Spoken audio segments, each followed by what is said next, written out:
Welcome to episode 72 of Michigan Brews. We are blessed to be talking with Barb Baker today, aka, as you'll see on her screen, the Siren of Stout. Barb, among many other titles, I know you are a beer and brewing advocate and the vice president of Fermenta, right? I'm the president of Fermenta this year. You're the president of Fermenta. Oh, yeah. I didn't change that on my site. Sorry. Oh, that's fine. we were snooping and gathering and trying to get all the lowdown that we could. And I don't remember what your title was back when we first met you at the Bell's Homebrew festival. So I think I met you guys. Oh no, I was the vice president then because I just got voted in January, in end of December. So for January 2022. Yeah, my secretary didn't change my website. Yeah. It's hard to find good help. Sorry. You know what? Really? What did Kim Kardashian say? Something about right. And she knows about hard work. I mean, she knows about hard things. Maybe not work, but. Whoa. No, and I apologize. You messaged me right before the show, and I did update the post, but I forgot to tell Brian and Jordan, so that's on me. I apologize. No worries. Well, thank you. Yeah, like I said, we met Barb at the Bell's Homebrew. It's not a festival. What do they call it? The Expo, Bell's Homebrew Expo. Barb was down there talking beer with us, and you were down there for Fermenta, right? Or was it just for you? I know you're handing out Siren of Stout stickers. Okay, cool. Mm-hmm. And that's how we got in touch. And I'm sorry it's taken so long to get you on the show, but I'm really happy that you're here with us. So yeah, well, life gets in the way. I mean, it does. There's so much going on, and getting a group of people. You know, when it's more than one person, then it just becomes a lot. So thanks you guys for having me and sticking it out. I'd have let me go a long time ago. We'll definitely. I want to get back to what Fermenta actually is. So maybe that can be the first thing that we talk about. But before that, I want to know what you're drinking, because it wouldn't be a beer show if we weren't all drinking something, right? I just got this in the mail. It is Bamboo Pilsner. Doka beer, a Bamboo Pilsner. Okay. And they sent that in this glass. And so I was like, you know what? I guess I'll try it, tonight. It is it's an Asian-inspired beer. It's I think I read a little something about it, like Doka means dragon or something. But it's a guy who, I think he had like a restaurant, and then he was a brewer, and then he wanted to start mixing his culture into beer, which is, I was like, that's kind of cool. And that's the reason why, not to get off on track, but why that's what the show is. That's all. Diverse people into beer, because everybody brings their culture and their flavor and their spices and whatever, and they make, like he has this, a Bamboo Pilsner. And there's actually, I was reading this real quick, there's bamboo tea in this. So his culture, his flavor, and all that's in this beer. Interesting. So I was like, sure, I'd love to try it. Yeah, that's sweet. Do you taste bamboo? I don't know I don't really know what bamboo tastes outside of like cooked bamboo, like shoots or something. Yeah, I don't know what bamboo tastes like, but it does taste like tea, almonds, honey. It's kind of sweet. Yum. It says it's good. Crisp, but it doesn't taste very crisp. It tastes more creamy, but it's good. Cool. It's really good. Where are they out of? They are out of, I think, California. San Francisco. Oh, did you just look it up? Yeah, I'm trying to find out about it. You can even, looks like they even published a recipe. They've got a really cool line of Asian-inspired beers. They've got Yuzu Blonde. They've got a kimchi sour. I got a couple things. I got the kimchi sour. Did you? Blonde, the Vienna Lager. They have a rice Kolsch that I wanted to try because I really love Kolsch. But it says it's brewed at Hunter's Point Brewing, so I guess that they maybe contract brewing or something. Oh, okay. Right on. No, it looks very cool. Yeah, if you don't crack the kimchi one tonight, I definitely want to hear about it later on. So okay, keep us posted on that. have a feeling that'll need to get really cold. And I put it in, and I can tell this one's a little bit warm. Yeah. Brian and I are actually heading out to California in a week. So Brian, when we're out there, I know some bottle shops, and we'll have to go see if we can hunt some of this down because it sounds really cool. Okay, I'm done. So on. Since you're up, Jason, what do you got in your glass? Dude, I'm still killing that Czech dark lager I brewed. I mean, I've been really busy, and I've only been able to homebrew like once this year. And it's the first lager that I ever homebrewed, and I've just been slowly killing that keg myself. So still have nothing wrong with that. How about you? What you got? Yeah, Jordan. Right now, I'm polishing off just a little bit of my pre-drink, just some hydromel, a little water-added mead. Probably running out on this keg. This has been my opening. I've been sipping on it for a bit, and the longer it sits, the more I enjoy it. So I think I'm gonna take more of that bucket of honey that I have and whip up another batch. Sweet. I'm drinking some probably too young Russian Imperial Stout, but I can't help myself from taking samples every day. By the time it's actually, perfect and awesome and super drinkable, there's going to be like a gallon left, but that's just how I roll. Yeah. Well, you get the journey of the beer then, Mm-hmm. Right. That's what I tell myself, at least. Or you can make some more right now. Right, yeah, exactly. Yeah. That's a good idea.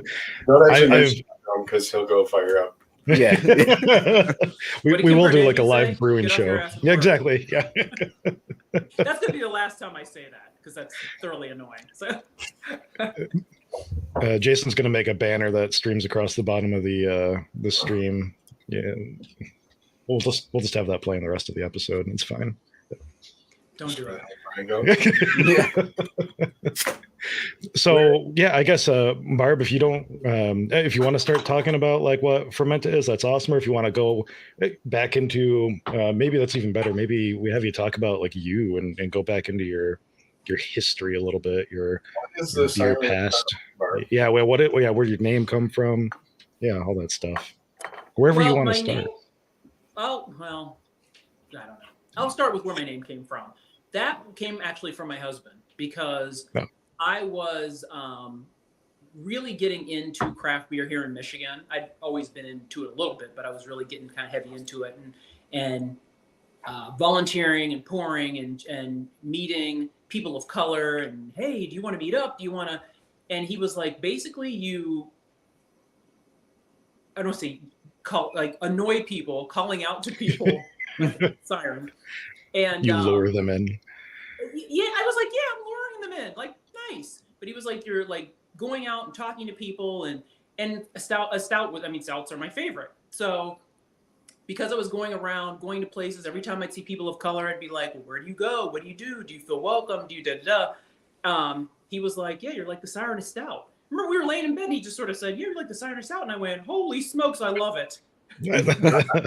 But that's kind of his thing. Like we both come from sports backgrounds, and he's a college basketball player. I was a college runner.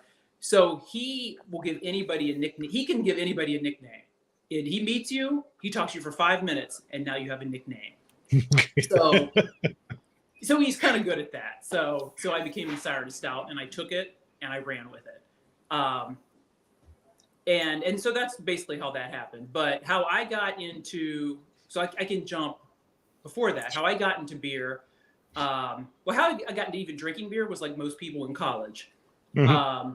I didn't drink before then. I went to Catholic school. My mom was a teetotaler, very religious, so I never drank. I went to college.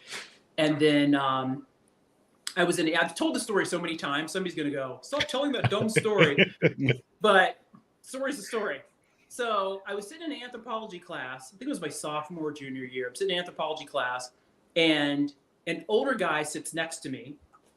And every time I come in, he just keeps sitting next to me. And I'm like, I don't know why he's sitting next to me because he's really hot. So I'm really confused why he's sitting next to me. And he was like a 5th year senior. So it was probably maybe the 5th or 6th class or something like that. And he was like, hey, my fraternity is having a party, like the biggest party of the year. I couldn't tell you what that fraternity was today, but biggest party of the year, I want you and your friends to come. And I'm like, okay. So, and the reason I was skeptical about that is because when I was in college, and I don't have no idea how they do it in college. Okay. So, and the reason I was skeptical about that is because when I was in... Oh, we got an echo somewhere. It was me. Oh. Okay. I was like, that person sounds just like me. I fired up YouTube to give you that link earlier, Barb, and I'm like, it was running in the background. I'm like, where in the hell is it coming from? I was hoping it wasn't just in my head. So, yeah, that's what I was wondering. I was like, am I lagging now? Like, what's going on? So here's the main reason I was wary about it is because when I was in college, like the fraternities and sororities were all segregated. So you had your black fraternities and sororities, your white fraternities and sororities, and usually people didn't join either one. And this guy was in a white fraternity because he was white. So I thought I'd make that clear. So I asked my girlfriends and I go, do you guys want to go to this party? We had never been to a white fraternity party. We'd only been to the black fraternity parties. And they were like, are you sure we should go? Because they had houses, they were off campus, you know. So I go, we were invited, you know, as long as we stick together, it'll be fine. So there was 4 of us. So we go like arm in arm. We head on over off campus to go to this place. And the line was like 3 blocks down the street. This thing was humongous. So my girlfriend was like, should we stand this line? I'm like, hell no. I'm not standing this line. I don't even know these people. I don't even know what's going on. So I said, let's just go up. We'll see what's going on. If we don't like it, we'll just go back to the bar. So we go up, get on the lawn. As soon as we get on the lawn, a guy walks out, opens the door. I can see this like it was yesterday. It's so funny how this kind of stuff happens. Opens the door, smiles, turns back and yells in the house, hey, everyone, In Vogue is here. You guys remember In Vogue? Yeah. They were like, wow, Destiny's Child before Destiny's Child, because there was 4 of us. So as soon as he said that, I was like, we are. He goes,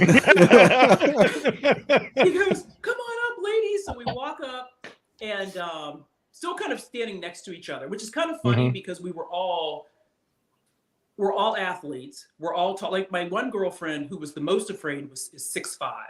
So I'm like, I think we'll be okay. But we walk in, like as soon as we walk in, what do you guys want to drink?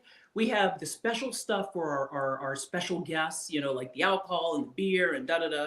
So like not the keg beer, like bottled beer. And so when somebody said, when the guy said, well, what do you want? I said, well, I'll take the bottled beer. And he goes, it's a Heineken. Would you like it? I go, sure. I'd never had beer before. He gave it to me. I remember it was delicious and it was crisp and cold. And I was like, this is awesome. So that was sort of my first, but here's the reason why it was so awesome, because the whole situation was awesome.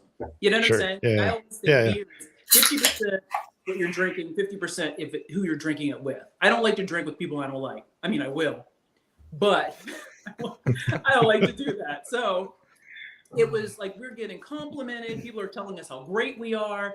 They keep giving us alcohol. And I'm like, this is the greatest time in the world.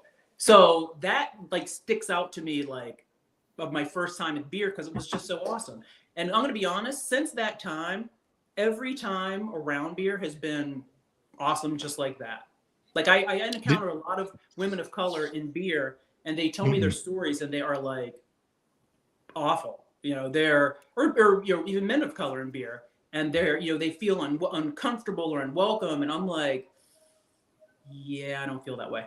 I have been, but I think I'm very lucky. You know what I'm saying? I just feel like I have lucked out everywhere I've gone. I have been welcome. I have had people, like, I've never been talked to, like, I don't know what I'm talking about. I haven't been talked to, like, you know, talked down to. So it's been great. So it started with that, and it's just been, you know, up from there. Did you go and start like seeking out, you know, beer after that? Like you said you had never drank before. Like, did you go out, you know, to, you know, the grocery store and like keep a 6-pack in the fridge and stuff? And then like, or was it just like a party thing? Or did you take like a break and then come back to it? Or yeah, it was more of a party thing, because back, you know, like back in college, it's like you basically want what's free. Yeah. And Yeah. beer is free. That's the whole thing. Yeah, and there wasn't. I mean, back then there really wasn't a lot of craft beer. There was more of like I can't remember the types of beers, but I remember there was a lot of being in a college town. There was a lot of like malt liquors and Mickey's and stuff like that. So yeah, I didn't really start really seeking it out. But the good thing is the difference between me and maybe other people is when I would go to places, I could drink any beer. Like my girlfriends would be like, I don't want to drink beer even if it's free. Like they didn't get that whole like turn that I got. Like the beer, the people, I was like, my life is forever changed. But they were like, I still don't want to drink beer. So it didn't really do that where I'm like, I'm going to start having a six pack. I'm going to start really drinking it. But you know, I could go anywhere and drink anything. So yeah. No, so yeah, I relate to that. I mean, I feel like when I was younger and I first started edging into beer, it wasn't good. But then I got into it with a good group of people and a good community, and there was a little craft brewery, and we started hanging out, and the people make the beer better, and got right into that. Absolutely. And really, it's why we're doing what we're doing now, right? We've got this homebrew community, and COVID hit, and we decided we missed each other and we needed to hang out with other cool people. So we start this stupid little blog or vlog or whatever you want to call it. And it really is live stream podcast / podcast. For sure. And it really is just because this brewing community in Michigan is just so filled with cool people, and it's a way to hang out with cool people and have a couple of beers. So. We'll have to, after the show, maybe we'll have to get your feedback too, on how we did, because you're like a TV host too, right? or something like, right? Yeah, like you do interviews. We don't really know what we're doing, so we appreciate it. Every night we're just shooting from the hip. That's basically it. Yeah, you guys are doing great. I have been a TV host and I've been in entertainment for about 20 years. So I do commercials, I do industrial films, I do movies, I do most things that if somebody goes, hey Barb, will you, I don't want to say we would get paid. That doesn't sound right. So I do, let me rephrase that. So yeah, I'm an actress and a TV host, and so yeah, I've been doing it a long time. It's fun. I love doing it. I sometimes wish that I would have had I really want to be a doctor. I really want to be but I never did. And I because that would have been easier, because being in entertainment is tough. I mean, shoot, you tell a bad joke, you could get punched. Got to keep it relevant too. Yeah, I was gonna say we're very in the recent news tonight. I've been obsessed with that, so that's. I'm struggling right now because 10 minutes before the show started, he posted an apology letter, and oh, he did. Yeah, and it's up on my other monitor, and I want to read it. So yeah, he did. He posted an apology to Chris, but that's all. I haven't read it yet. So interesting to see how that plays out. Interesting. Yeah. Yeah, I've been obsessed with that. Every second I have free, I'm on Twitter. What else did they say? Who's somebody saying something else? Is Chris Rock going to say something back? It's what a mess. Yeah, that's the best way to describe it. Yep. Wow. I will say, since it came up, I'm really impressed with how Chris handled it. Oh, absolutely. That's what led me to believe. I watched the video and I'm like, is this just to keep on thing? hosting, right? And then yeah, he just kept rolling without.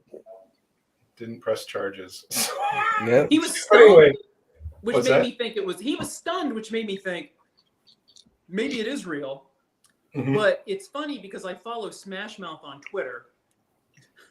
Where is this going? And as if I get all my information from Smash Mouth on Twitter.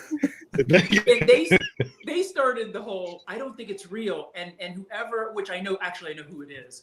The guitarist is the Twitter guy. And he's gone through this whole thing of why he thinks it's fake. And so every time I go back on to go, what else does he have that he thinks it's fake? So that's when he said Smash Mouth at first, I was like, is this like a news thing? Or like, no, she's actually talking about the band. Like, somebody wants to, yeah. Like, man, that's a band I haven't thought of in probably 10, 15 years. That's really sad for you, Jordan. Yeah, it is. But now it's going right onto my Spotify list for sure. Well, I didn't know who was sadder for, him or me. I went and saw them in concert. You get your news from the Smash Mouth. I went to the Under the Sun tour and saw them and Sugar Ray and Gin Blossom. I think that they've come through Kalamazoo, I think, or at least they were going to at one point in time. Because those are the kind of shows they play now. But yeah. It was a small show, but it was. Is that a dig on the band or Kalamazoo, Brian? Maybe a little both. No. So Everclear in Kalamazoo. Yeah.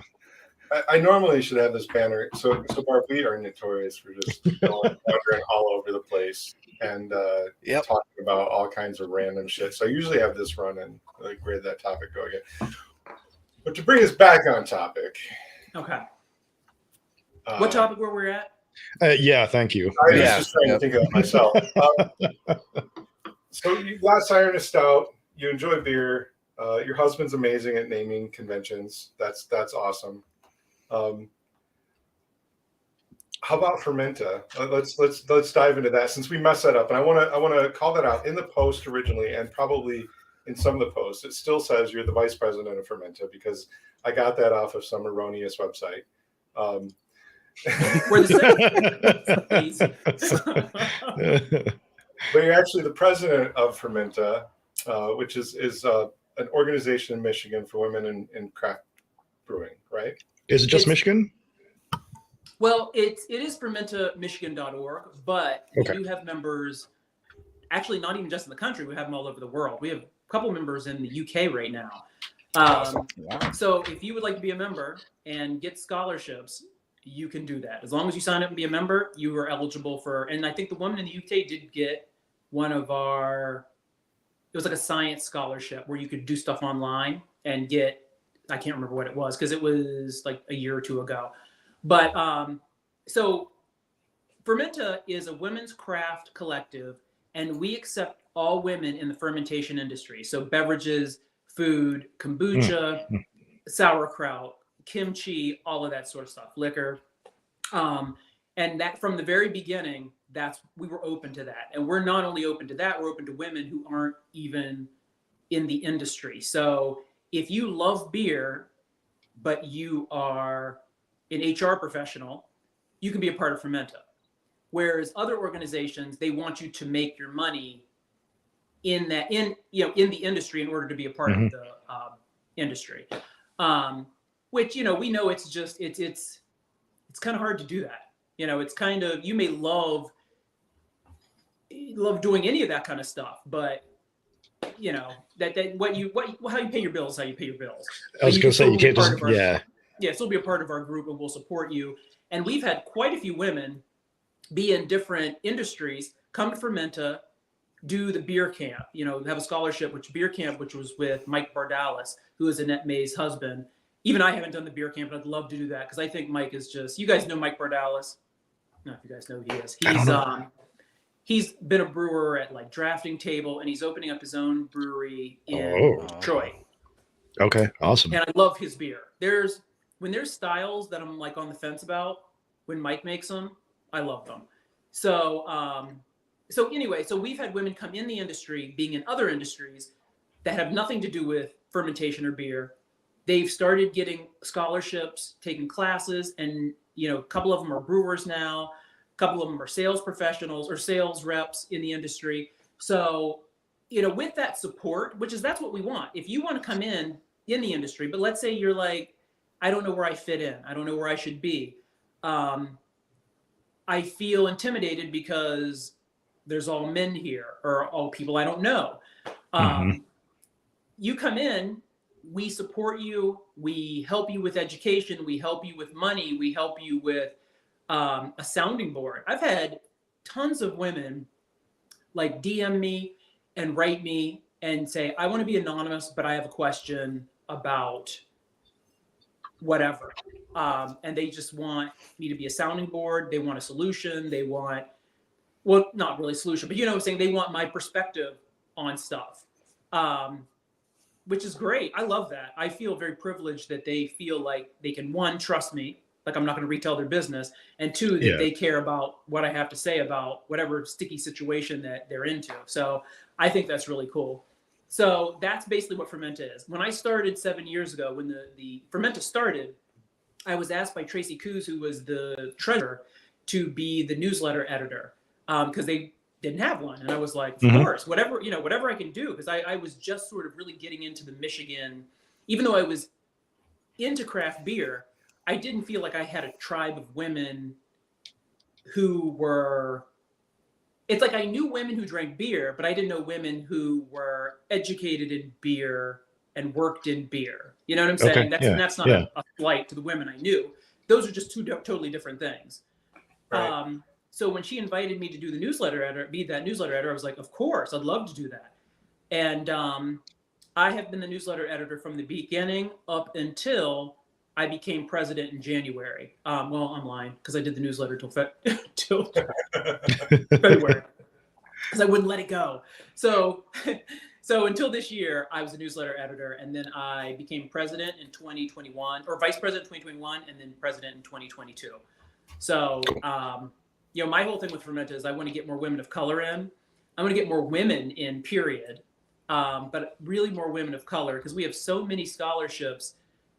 And we have so much money to give out, and we have specific scholarships for women, people of color, indigenous people, and we want to give it to them, but they got to be in the group to get the money. Awesome.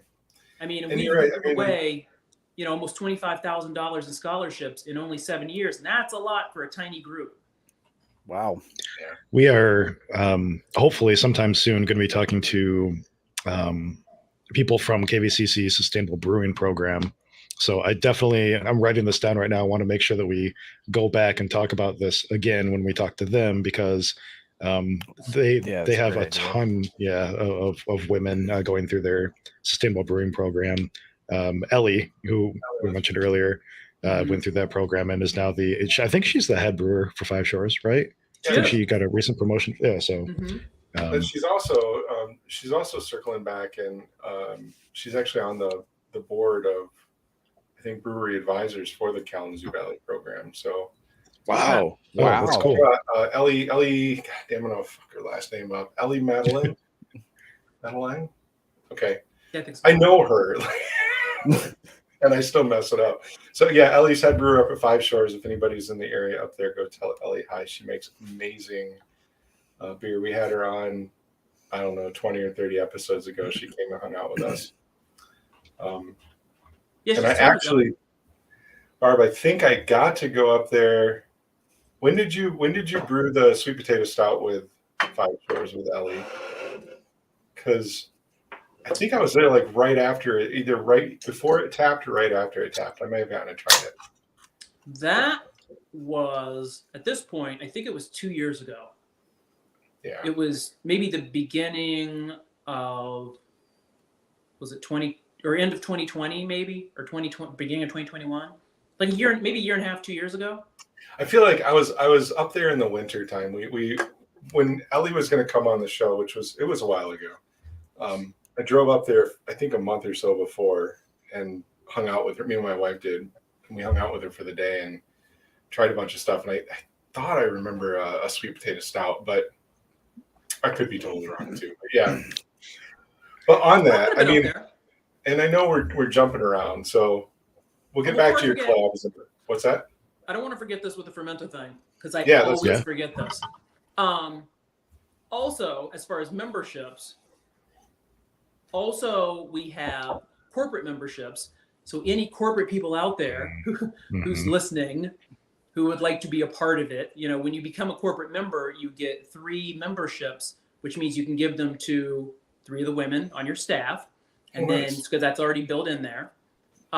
We also have support memberships. So if you're a guy and you want to be one, just want to kind of be a supporter. You can't vote or anything. You can't have scholarships. But there's that as well. But the biggest thing is we're really trying to put out there is the corporate ones, because that actually helps bring money for the scholarships. We like to give away memberships as well. So if corporate members are donating, it helps give women. Because I know during the pandemic, it's funny because people think, well, $30 isn't that much. To a lot of people, it's a ton of money. Like, you know what I'm saying? Like $30. That's when people lost their jobs, or when you're kind of in between things, $30 is a lot of money. So, just getting corporate people to kind of help and donate really helps us give these scholarships or these memberships back to women, so they can get the scholarships and get books and education and that sort of thing. So put that out to any, breweries or businesses that are listening. Please donate to Fermenta, because we are a 501c3. Awesome. Absolutely. Yeah. I've got the page up. So I posted the fermentamichigan.org page in our chat. Take a look at some of the corporate members and sponsors here. And I see a lot of cool people on there, but I see a lot of cool people that aren't on there, Barb. So we'll, we've got some friends. We'll mention that. We'll get that word out. That is absolutely true. There's a lot of people that could be helping out. That should be. And our corporate membership isn't even expensive. Like, I remember when I was like, that's it? Shouldn't we be charging like thousands of dollars? But yeah, it's only $150. So, oh, wow. Yeah. That's nothing. So, but whoever these people are, they can always donate more. We will take it. And it goes 100% goes right back into scholarships. We don't take it and, I don't know, go to Trump Plaza and hang out. We put it right back into scholarships. Yeah. No, that's absolutely true. Yeah, we'll do that. I'll send some emails out and some notes. That's easy shit to do. Yeah, we'd appreciate that. We just want to we want to help as many people as we can. Right on. No, it's a cool program, and you're right. Like, when I sit here and try to think of like how many women in one, like if you just look at our homebrew club, which is what we're most exposed to, we have very, very few female members. And maybe 4, and that's probably a lot for some clubs. Yeah, and I feel like the 4 that we have, like 3 of them are probably spouses. Spouses. Yeah. Right. Okay. Yeah, that's what I was gonna say. Like, I thought. And I honestly think we've only got one member that's just on their own, woman that's come to join the club, and that's sad. And like we're trying to get that out more and spread that word around. Then when I expand that and think about just women in brewing, aside from Ellie, I really can't think of anybody in Michigan right off the top of my head anyway. There's a lot of new girls coming. I can't think of her name. I can see her face. She's at Homebrew Brewing. I know who you're talking about. You're it's right. Funny. She's won scholarships from us. She pulled me aside at the last beer fest and talked to me for like an hour and told me how awesome I was. And I still can't remember her name. So I'm a really terrible person. And also Autumn at Sheboygan. She is. I don't know her. Okay. She's a newer brewer, and she's there. I think we're supposed to be doing. We already did talk about this, but we got to kind of solidify it. But Fermenta is supposed to be doing a collaboration brew with them for the Traverse City Spring Beer Fest. Cool. So, and they kind of wanted Autumn to be the lead on that. So, they're out there. They're younger, so they're so it's more younger girls who are like coming into it. But yeah, I don't know like a lot of older, like maybe Stacy Roth, who used to be at Griffin Claw. Then she went to Rheingeist in Cincinnati, and I think she's back at Arbor Brewing or something. So there's some people, but yeah. Gail Milburn, Jason. Yeah, no, I was going to say, we've got Amy Martin and Gail Milburn are 2 of our AHA, so American Homebrewers Association, governing members, or they're on the board for the AHA in Michigan. And so Amy Martin, I don't know if you know her, she's the the marketing director for Stormcloud, and she's a good friend of Ellie. And then Gail Milborn used to brew for Dearborn, was it, Brian? Yeah. And now she kind of does spot brewing around. She brews a little bit for, I think, Old Buck or Big Buck, or I'm not sure, but yeah, I mean, so there's a few, but there could definitely be more. Yeah. I think the more women get comfortable, like just doing it. I mean, I homebrew, and then once I got pregnant, I kind of was like, there's always reasons why, like, and then my kid, I was like, oh, when she shows up, it'll be easy and I can do it. I'll do it again. Lies. Because, like homebrewing to me was very cathartic. It was very like, there's a lot of the process, a lot of things you do. It was like, but what you can't do is have somebody underneath you or going, Mama, can I help? Can I touch dangerous. It? Can I? And so I was like, okay, I'm done. So it's all literally, all my stuff's like sitting in the basement, and it didn't become fun anymore because it was like you kind of like hurry up, and I didn't like doing that. I like sort of taking my time. So, there's that.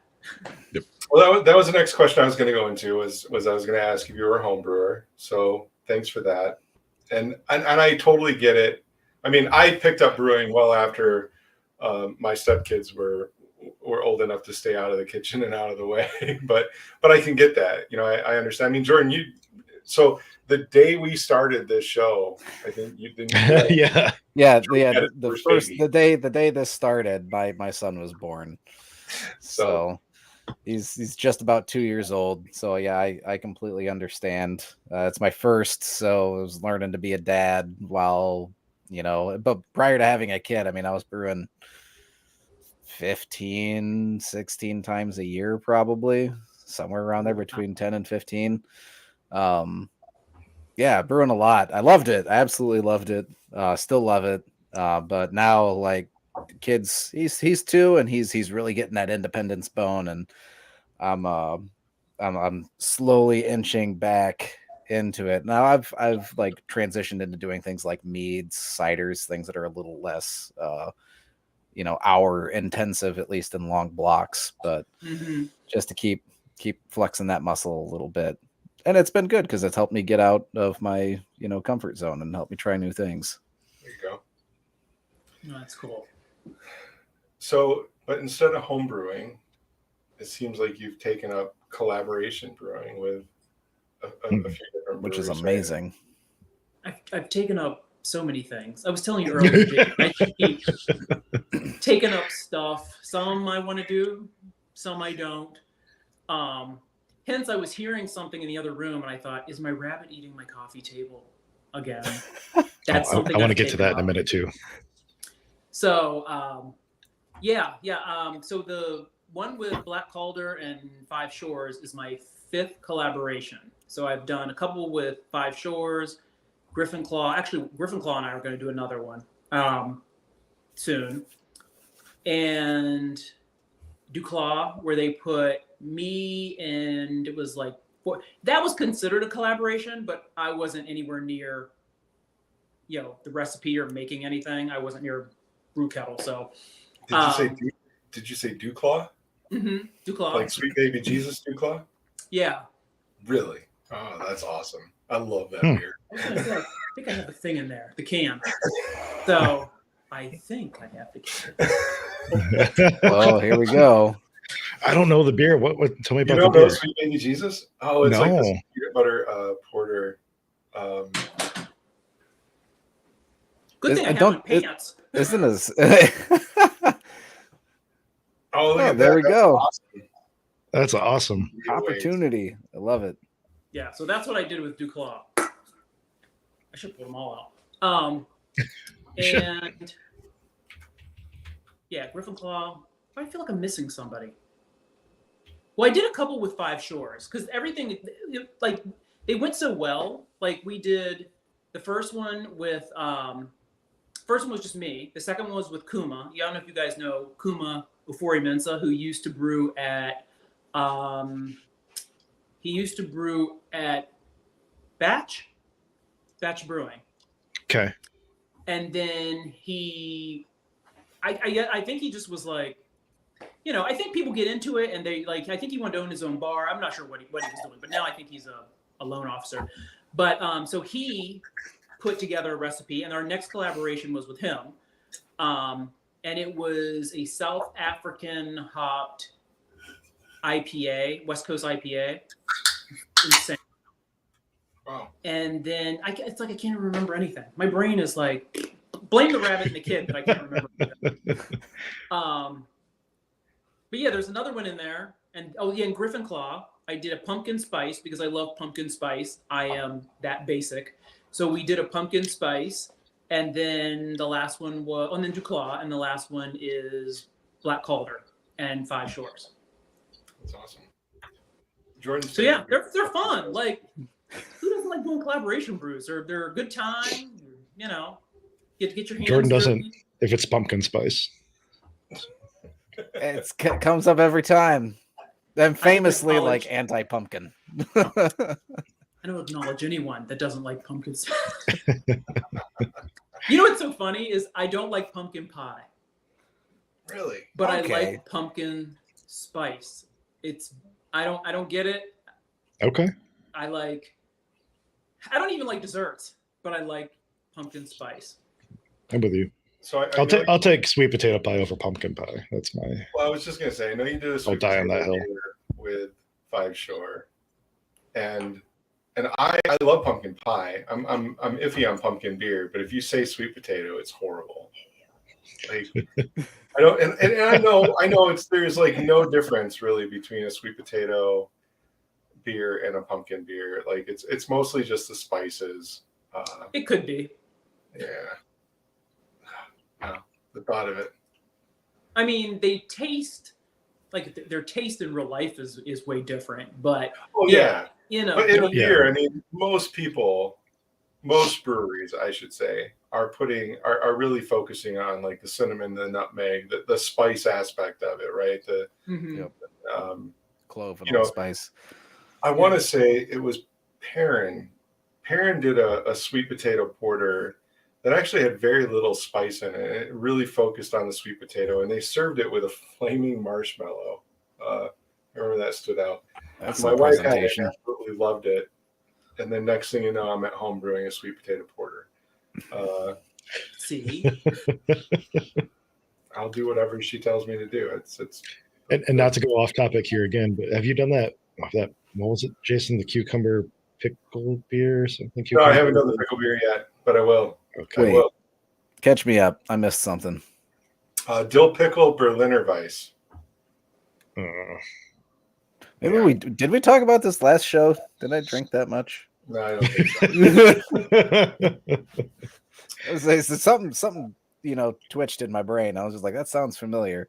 Yeah, you got Gerald all inspired now, making a carrot cake stout. So See, that sounds good. I love some carrot I'm looking cake. forward to. Yeah, I will try that. yeah, I don't know about that. Of course, I don't like carrot cake. So. I love carrot cake. No, so my desserts and fruit and vegetables all smashed together. It's funny. We're talking about women in brewing, and I totally blanked on this. And then Brian, you mentioned the dill pickle beer. So my mom went to Three Bonds Brewing in South Haven, right? South Haven, yeah.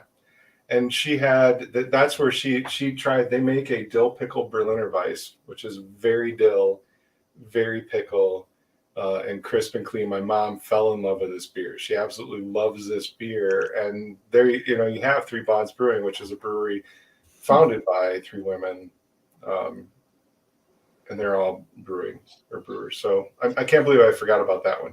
But anyway, where's that at? In South Haven, Michigan. Yeah. Oh wow. Three Blondes. Yep. Oh, Three Blondes. Okay, I thought you were saying three bonds, like bail bonds. No. Three Blondes Brewings. I think the beer is called Dill with it. I've heard of that. Yeah. It is a dill pickle Berliner Weiss. My mom absolutely loved it. So That could go one or two ways. I try anything because you never know. You know, like it. No, totally. Whatever is on the wrapper or whatever it says, a lot of times things taste completely different. That could actually be exceptional. Yep. Yeah. When I tried it, it was very crisp and refreshing. You know, if you like dill, if you like pickles, it was, you know, like I like a real dilly Bloody Mary, and that kind of reminded me of that. Like it would make a good bloody beer. And the fact that it was put in a Berliner, so that little bit of that vinegar from the pickle juice or what have you would be acceptable. I think that sounds wonderful. Yeah. No, it was. Brian hated it. I was okay with it. My mom loved it. I gotta brew it. I'm not a fan of dill, but that sounds great. It was too dill forward for me. Like I think it would have been better if it had just a little bit more of the cucumber like to it or something. Like that screams fresh to me. Not necessarily dill all the time, but it was still good. It was good. Brandon Edwards, who's another home brewer with us, he mentions he's on your page and he sees this Bengal spice herbal tea. What is Bengal spice? Maybe the most delicious tea in the whole universe. I'm gonna be honest. I have like in one of my cabinets, the whole entire cabinet is the tea. So that's how much I love it. So I can't really explain I need to look and see exactly what's in it. Probably I think there's like chicory and cumin and like some Indian spices and stuff like that, but it almost has like I don't want to say a coffee sort of thing because it isn't coffee, but sometimes chicory can be replaced as coffee. Yep. Like so it has that sort of thing to it, and it's really spicy. And like when I'm like I want to drink, but I don't want something with sugar in it, or I don't want like you want a delicious drink. That tea is it. And somebody else I think put on my page about making a beer out of it, and I was like, the day you make it, invite me to your house. I feel like so I just looked it up. You're right. It's chicory and pretty much every other spice known. I mean, it's yeah, cinnamon and carob and vanilla and ginger, cardamom, black pepper, cloves, nutmeg. Yeah, it's like they just took everything and just everything good. Yeah. So I feel like sounds wild. I feel like got a that's lot going on for a stout. So yeah, it's spectacular. It's calling for a mead. It's a sweet mead. Really good. Yeah. It's like it's satisfying. If you're like, well, I really want to drink of something and I don't know, I always go back to that, and it's like, okay. That and Lagunitas Hoppy Refresher. I really like that too. Right on. I still have not had one of those. It's great. I wish it was cheaper. I hear good things. It's so expensive. All right, Brandon. Let's get together and brew a Bengal spice stout. Boom. We'll figure it out. I think that'll be fun. Good. So when am I invited? Oh yeah. We'll figure it out. If you're down, we'll organize a brew day. You can come out and brew with us. That'd be awesome. Oh, I just want to drink it. I'm not trying to work. What do I look like? You're in the Detroit area, right? You're over by Detroit? Is that it? Mm-hmm. Yep, I'm in Rochester.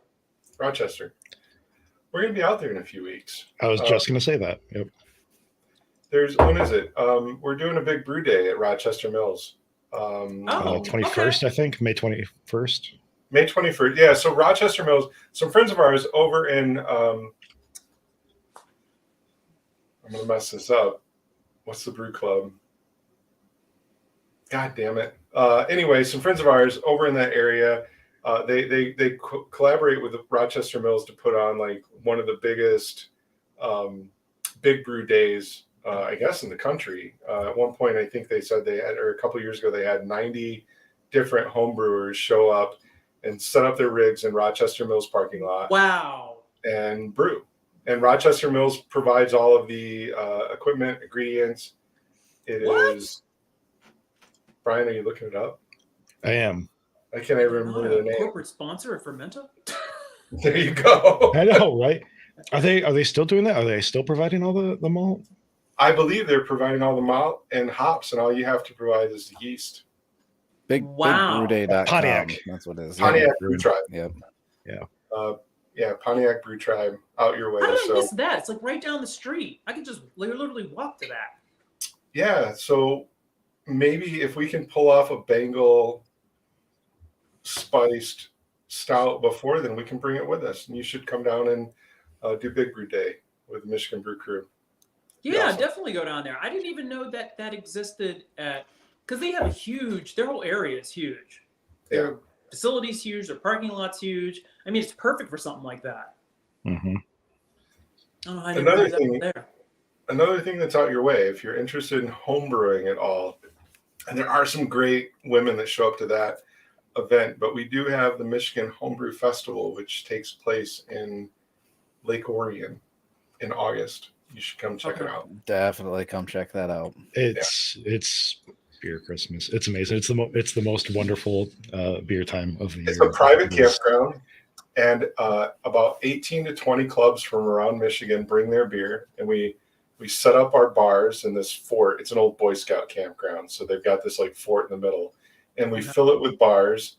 I want to say last year we probably had 150 to 200 taps.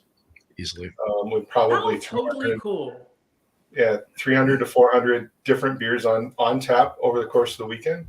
Mm-hmm. And because homebrew, you can't buy it. It's illegal in Michigan. So you buy your membership, you become a member of the Michigan Homebrew Festival Homebrew Club, and then you drink all you want the rest of the weekend. Three ounce samples. You know. Yep. Oh, sure. Got to stay legal, but and I think for that day, it's the largest homebrew club in the country or something like that. It is. Well, it is year round. Well, year round. I mean, Yeah, you're a member for a year. Yeah. Yep. That is So you guys are putting me up on game right here. Yeah. You could set up a booth if you wanted to. It wouldn't cost you anything, like even just for a day. Or I'm sure we can get you Fermenta a booth, and maybe come peddle some Fermenta knowledge and some Siren of Stout. Oh, I did want to call this out, like your site. So I did post the link, sirenofstout.com. You have some of the coolest fucking merch. I know. I was looking at that earlier too. Thank you. I basically, when I'm making up stuff, and I'm like, I'm gonna be honest. How it started had nothing to do with selling it. It had to do with I wanted to put stuff on that I wear, like that I'm putting on. But before I knew how everything worked, I was like, you had to get a transfer, you had to get a couple of them. So I was like, all right, well, the ones I have left over, I'll sell them. I won't keep them. But it was basically just a selfish endeavor. Like I wanted to wear my words on my chest. Cool. And when I do it, I ask my husband, like, would you wear this? And if he goes, I would never wear something like that, then I'm like, all right, then maybe I won't put this out. So yeah, that's kind of how so thank you. I appreciate that. Cause I mean, I like it, but I'm like, and like, who would wear me on their chest? But then I see somebody goes, hey, Siren of Stout. And they have a pic, and it's one of my logos, and I'm like, oh, I got a new logo. Yeah. But yeah. Okay, I like it. They like. Wait, is that where you're wearing right now? Is that a new logo? Yeah, I was like, my other one was like a cartoon, and also it had my hair when it was straight. Like it literally, a woman took a picture of me. So I was in Griffin Claw, actually with Stacy Roth, and I was taking some pictures. And so there, I took a picture in this outfit with a beer and something in my hand. And then the woman who I knew took it and then turned it into this caricature that is my Siren of Stout thing, with the orange shirt and the skirt. That's what I was wearing. And then my hair looked like that. I had my hair, it was straight at the time. And then I was like, well, that's kind of not me anymore because I got locks. I can't fit into that shirt anymore. So I was like, let me see if somebody could do a new me. And if I like it, I'll keep it. If I don't, I'll keep the other one, since that's what everybody knows. And so he did this one, and I kind of liked it. That is awesome. I don't remember the beer mug being in the other one. Was it? Or yeah, the beer mug was in the other one. Wasn't it both? Okay. And I is that what it is? Okay. Because I'm kind of tinkering into that too. I've been kind of tinkering into doing a wine brand too. That's a whole. It's funny because the website is up. It's Karen's Tears, but it was going to be a piment, and some things have kind of fallen through with that. But I haven't taken the website down because we may turn it into something else. I don't know. I don't know what I'm doing. Cool. But that's what I'm saying. I'm always doing something. I'm trying to follow your joy. I have an idea, I go down this road. Have an idea, I go down this road. So, absolutely. That's all. Try out. You do it until you can't do it anymore, and then you do it some more. So yeah. So that's why the wine is there too, because I'm like, I don't just like beer. I like everything. What's gonna happen when you get into like liquor too? You're just gonna have like the third hand coming out of the back or something, like just like. You know what's funny is honestly, I started with liquor. Did you? Yeah. So even though my first real, I guess, dive into alcohol was beer, I kind of backed away from beer. I've lived about 400 lives. I backed away from beer at a time, for actually a long time, because I did fitness competitions. So you kind of can't, I wasn't, and I wasn't really a huge drinker anyway. Like after college, I kind of wasn't a big drinker. And then I started getting into fitness because I wanted to keep competing after college. Mm-hmm. So after you run, then, or, after you're competitive in college, you're like, what am I going to do? Because you spend all your time studying, working out, and then training. After you leave, you're like, so I did a little running after college in running clubs, and then I started doing some. I kind of went sort of into the bodybuilding thing, but then I didn't want to really commit that much, so I got into figure competitions. And then with that, the only thing I really drank was like liquor, because that's the cleanest thing you can drink. Sure. It doesn't put weight on you.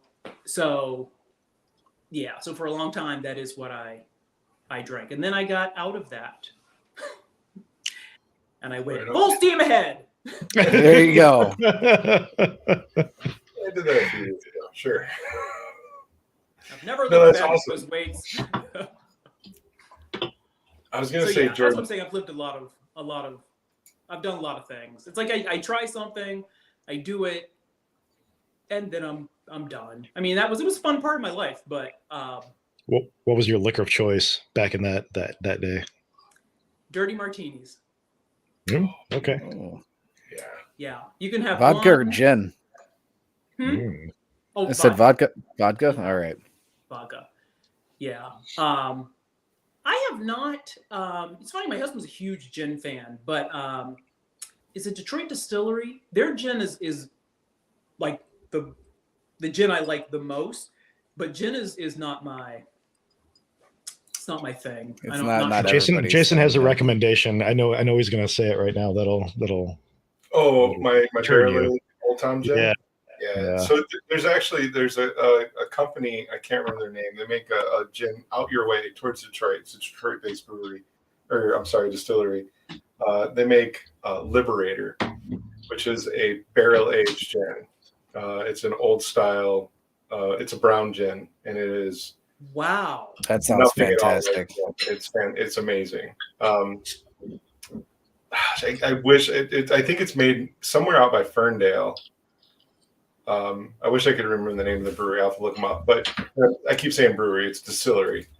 But gin has such a wide palette. I mean, you can have, citrus-based gins and different botanical-based gins, and so it really is all to your taste. But I will say I love a dirty martini, and I like cooking, so I'm big into the cooking shows, and that's how I got into home brewing. It's because I like to cook, and then brewing is basically cooking and recipe creation. Yep. And Alton Brown actually talked about you normally stir a martini, or you don't want to bruise the vodka, but a dirty martini, he shakes the shit out of it to emulsify the olive juice into the vodka. And I started doing that, and that is. I mean, so if you still do a dirty martini, shake the shit out of it. It makes it so much better. Good to know. I haven't done that in a while because it's funny. I used to. I liked a martini because you can sip the same drink for a long time. Now that I'm into beer, hey Scott, get the rabbit. Oh no! We gotta talk about the rabbit. I hear something being chewed. Can I tell you something real quick? Yeah. So my girlfriend and I, we run a rabbit rescue in Kalamazoo. We have 20 rabbits in our house. I'm sorry, 19 rabbits. So every time you say that, I just want to say I feel your pain. Like we have a chorus of thumping like above us, like throughout the house, and chewing and digging and everything. So I wanted to put it out there, and like I feel your pain. I understand what you're going through. Yeah, I'm new to this. Oh no. I don't know what I was thinking because I never grew up with animals. My mother didn't like animals. She was like a nurse, so she didn't like germs. I'm not sure she liked me, but the whole point is, my husband grew up with animals though, so he was like, "How bad could it be?" This rabbit has become my rabbit, like not anybody else's. Ketchup belongs to me. Ketchup? Is that his name? Ketchup? That's amazing. That's fantastic. Yeah, so he belongs to me, and that it is. I mean, I like it. I just wish he wouldn't chew the table. Like it's a really old table, so my feelings aren't truly hurt over it. But it's like you don't want them getting into a habit of going, "Oh, I can chew this. Maybe I can chew this. Maybe I can chew this." So that's why I was hoping he'd come back down and stop him from chewing the table. Yeah. Are you down here? How many chords have you lost? None yet. Okay. But it's funny. I keep hearing something. Like I keep almost like. Barb, if you got to go, check the rabbit. Literally, when I said I'm going on this podcast, he said, "I'll take care of everything. Just enjoy yourself." I haven't lost any chords yet because, he's been really good. And then I got chord covers and covered. Oh yeah. And he only stays in the living room, so I have it sort of blocked off so he can kind of, Yep. And I kind of pulled everything up. So, and I have an area in the living room. There's a big area, and then I have the open living room. So he has a bunch of areas, and he has a condo. I mean, he's only a little spoiled. He's living the good life. So yeah. He should be, and I obsess over him because I'm like, is he depressed? Is he happy? How does he feel this morning? So I can't even sleep. I'm telling you, I'm a crazy person over this rabbit. So yeah, but that's how. No, that's great. I love it. I get narrowly focused on something and go insane about it. So it's the rabbit. Know how that is. I don't remember. I interrupted you with that when you were going into something. I don't remember what it was. We were talking about martinis and then ketchup. Because ketchup owns the day. Right. Yeah, it was something about martinis, but I don't know. It was like drinking. Oh, I know why I don't drink them really anymore. Because with beer, I like the whole thing of doing like this. Mm-hmm. Like the drinking and the, so, or, like basically just you keep drinking it. You can't really do that with a martini. You sip it and then you have to, because if you keep doing this to a martini, you can't drink dirty. Like this. Night's going to end quickly. Yeah. That's what I haven't figured out yet. I was missing that part because I just drink them and then, yeah. That's yeah, that's kind of the beauty of drinking martinis. You sip it and you put it down. And during COVID, not only did I start a live stream with my buddies to talk about beer, I also built a bar in my basement because I was trapped in my house for 2 years. So I did go through that dirty martini phase, and I did not sip them very often. It's kind of like see how often you can throw one back. But, eventually the bottle runs empty and I'm too lazy to go to the store. So you open a Hams. Open a Hams.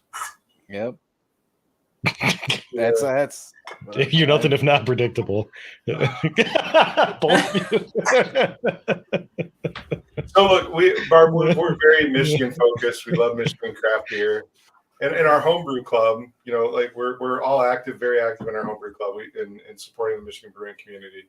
But damn it, nothing is better than a cold crisp hams, which is I've never had a hams. You've never had a hams? Holy cow! It's the best cheap beer you can get. So you get 30 of them, $13.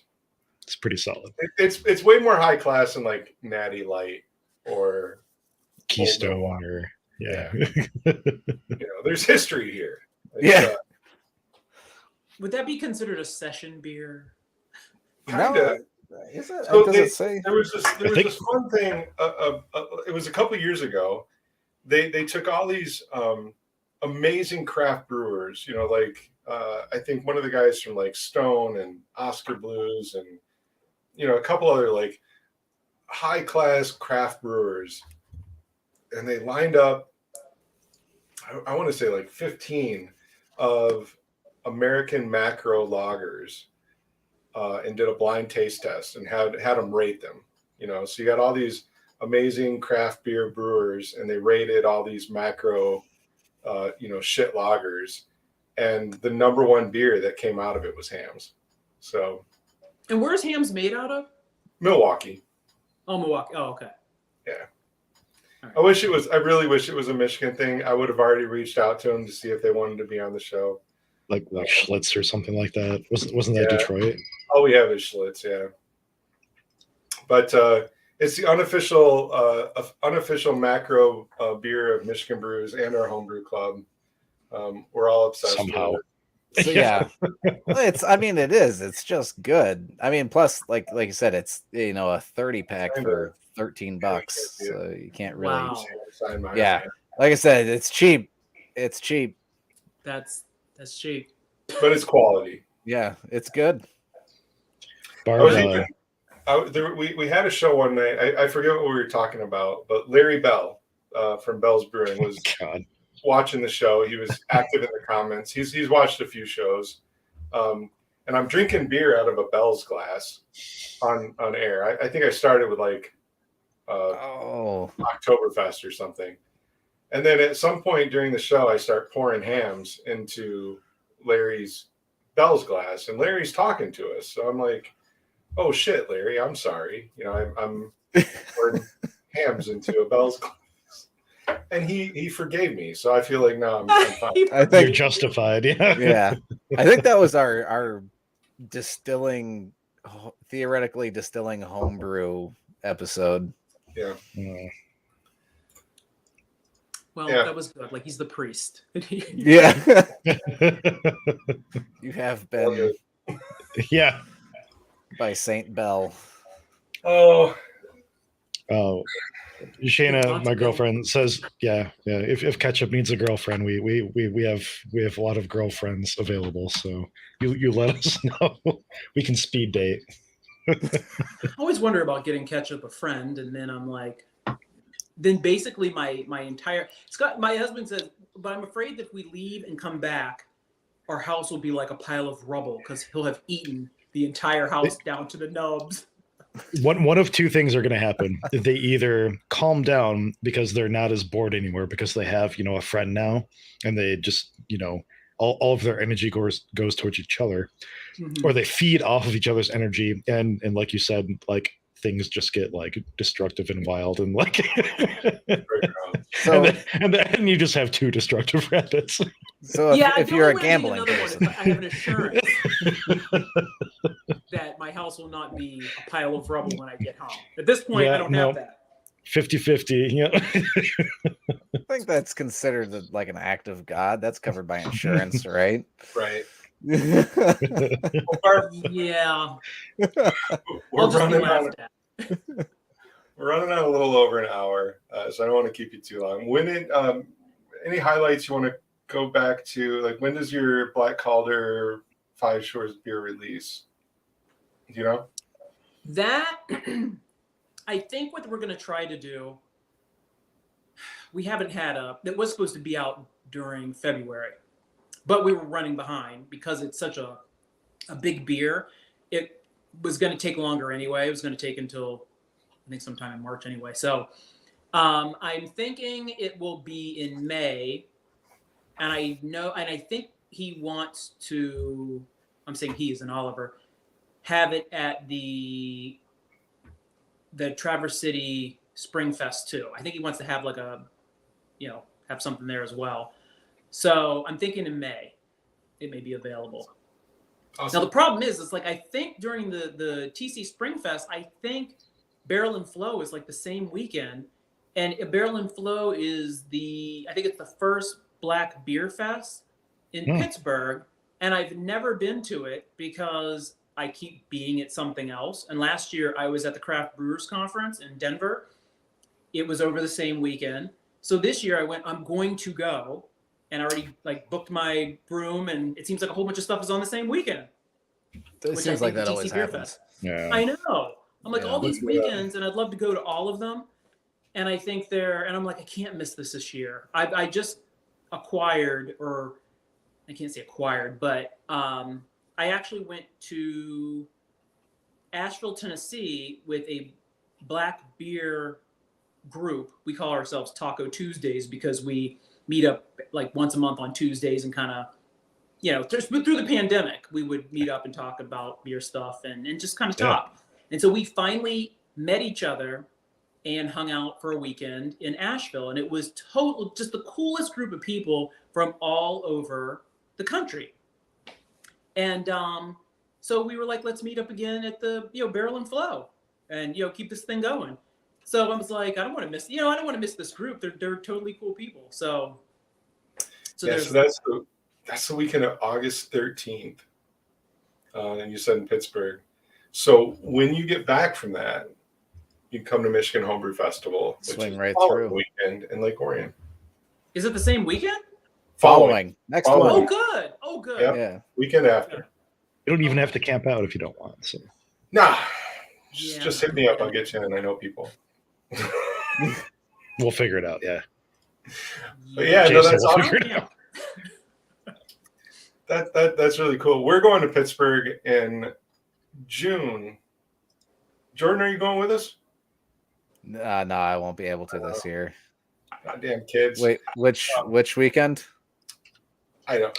We're going to the National Homebrew Competition or conference and competition, which is in Pittsburgh in Homebrew Con. I'd have to look at the date. I've got 2 weekends booked already in June, so I think we'll be there June 23rd or 22nd through the 25th or 26th. I can't remember the exact dates, but I wanted to try to get press passes, but you have to have a lot more viewers and foot traffic than we do. So next year. Our videos get like 20 views. I mean, come on. Like, what do you actually need? We get like 400 on the So between all of our channels, we average about 1,000 views. And in order to get a press pass to HomebrewCon, you have to average 2,000 views. So we have to we're halfway there, man. Most is our second year doing it. Third year. Is it our third? It's our second year doing this.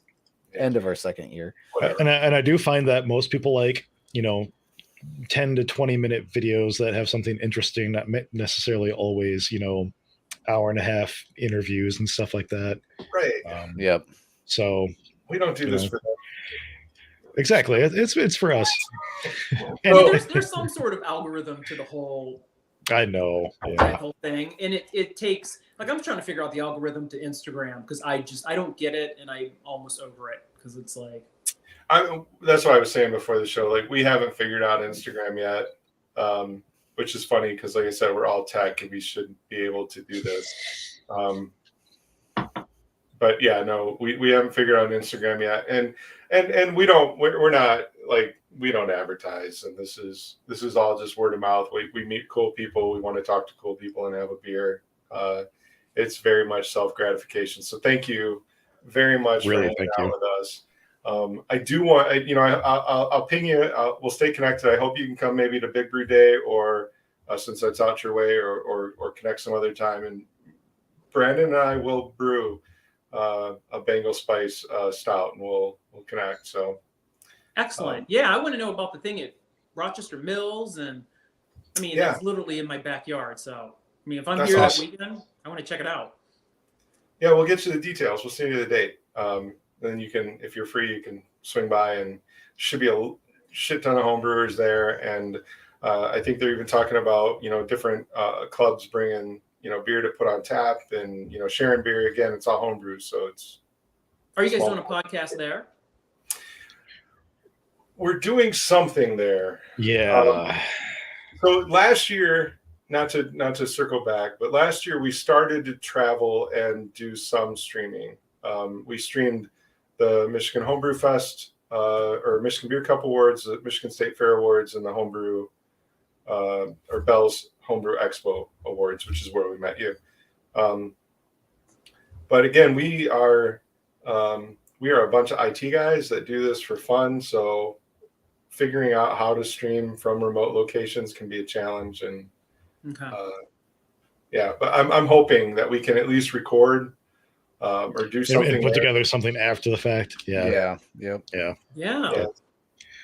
One way or another, we're gonna have some video or pictures or something, and maybe you do like a little 5-minute spot interviews, and we compile something together. We'll figure something out. Yeah, You guys would probably be the only people doing it there, because I've never. I would think so. I've Yeah. never heard of it. Get it out. Yeah, totally. We didn't hear of it until this year either. So Okay. Yep. All right. Yeah. Awesome. I'd love to check it out. Right on. Well, do you have any other big things coming up for you that you want to call out?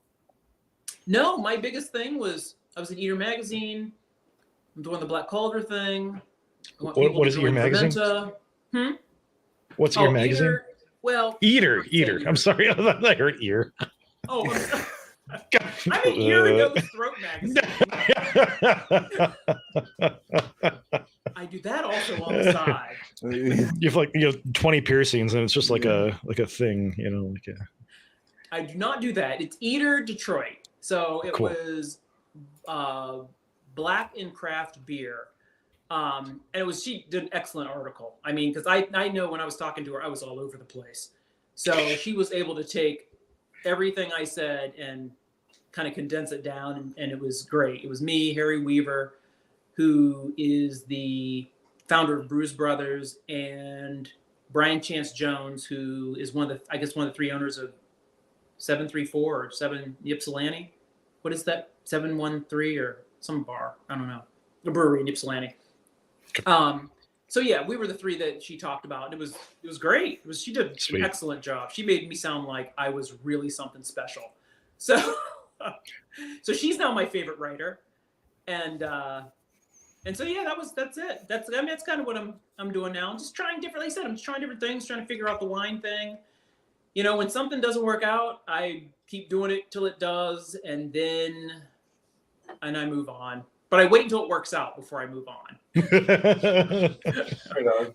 Well, get your success, then yeah. Oh. Yeah. I found the article to Eater Detroit and threw that out in our post. So if you're listening to the podcast, go check the notes or check us out on Facebook. You'll find Siren of Stout. It's a neat article. Where were you? They think that's a cool picture. Gryffindor. Oh, it was Gryffindor? Right on. Yeah. I do. It's funny because I do a lot of the magazines I've been in or whatever, I ask if I can do them at Gryffindor because their space is beautiful, first off. You walk in there and it's like no one's brewing anything because it's so clean and it looks like they just built it yesterday. So, and they're just really great people. They've been really, really good to me. I'm going to be honest. Like Gryffindor has been really cool to me, letting me use their spaces for things, for interviews, for shoots, or letting me brew with them. And I brew with them again. So they have, and that's what I'm talking about, being welcome into the industry. It just keeps getting better and better. Everybody has been cool with me, cool to me, and keeps being cool to me. We'll just keep getting cooler. I totally agree with you.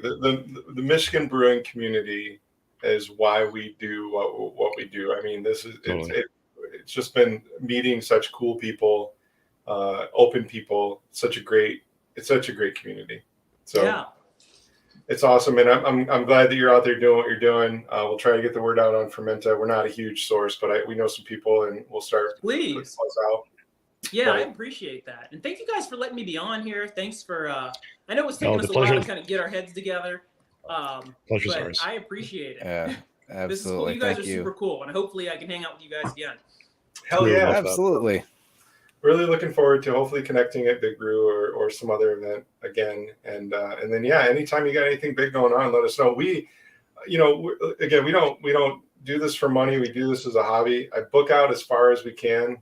It's lackadaisical at best. So normally at this point in the show, I'd be talking about what our next episode is going to be about, and I have no clue.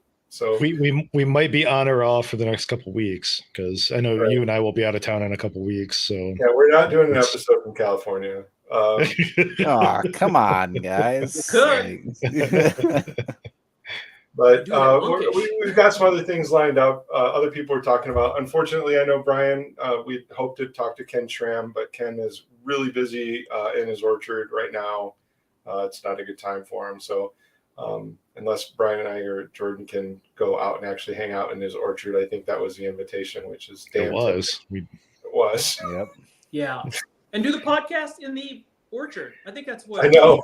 the guy from It- Blake's. in- I don't know his name, but whoever the owner of Blake's is, he does. Oh, the we've had podcast right Andrew. there. We had Blake Andrew Blake there. on. Yeah. Yeah.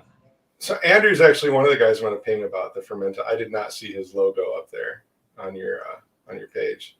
No, and I didn't know who he. When I remember when he was doing a podcast when I was there, I didn't know who he I didn't know his face, so I didn't know who he was because I've had a couple people in other organizations go, "How do you get this?" or "How are you a part of this?" And I'm like, I just ask.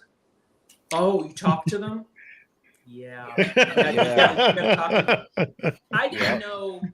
I thought maybe somebody was doing a podcast there. Like, it's a beautiful place. They'll let me do it here. I didn't realize it was him because I would have went up to him and went, hi, whatever. But Yep, so it was totally. after that, like a week or two after, I asked somebody about it and they went, oh, that was, I guess, Andrew Blake. Yep. And I was like, I had no idea because like I said, at that point, I didn't know who he was. It's funny because this whole industry is really big and really small at the same time. It is. So we were like 10 or 12 episodes in, bumbling around, doing, whatever we can, interviewing friends. And we're friends with a lot of brewers. So we had a pretty decent roster to pull from. But we were doing some bullshit show where we're going to talk, the three of us are going to talk about cider. Like we know what the hell we're talking about. I And, remember that. Yeah. and some random lady who was watching the show live tagged Andrew Blake. And she's like, Andrew, these guys are talking about cider. You should check this out. And next thing you know, Andrew Blake's there. He sends me his number. A few weeks later, he's on the show. cool dude. Nicest, most humblest dude we've ever interviewed. I still think it's one of the best interviews we've ever done. It was weeks before he started his podcast. Yep. And so he had really crappy audio and video, Okay. but just really one of the most genuine dudes that we've ever talked to. And he's got a lot of cool shit going on out there. One of the top 3 episodes where I've learned the most out of the dude just has so much knowledge to put out there about cider and how they do their craft. Yep. It's And his amazing. institutional knowledge, like his knowledge isn't learned in a book or at a school. Like No, institutional and it's- generational. It's Yes. a family thing. They've been doing it for years it's in and his years. what he knows is in his soul. Like he can Yep. do that with his eyes yeah. closed. And that is that's huge, and that puts you so far ahead of other people. He tells a story about talking his grandfather into letting him start up a hard cider program. And he had to. Yep. So he's a 4th or 5th generational, farmer, and he had to convince grandpa and dad to do this hard cider. And now So this hard cider thing was his idea. it was his. Yep. He went to college. He went to Michigan State. He got into home brewing. And he went back to his family and was like, let me do this, and convinced grandpa and dad and his uncle or whatever. And they let him start small. And now that is what the money. Yep. Yeah. Yep. ROI. Yeah, one of the fastest growing cideries in the country.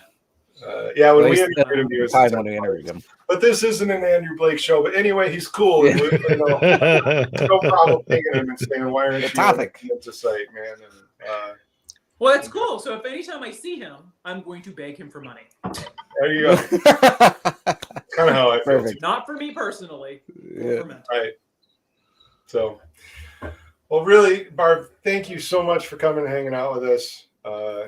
You definitely elevated our brand, so we appreciate it. I appreciate that compliment. It's a lie, but I appreciate it all the same. There's no lie. Keep lying to me.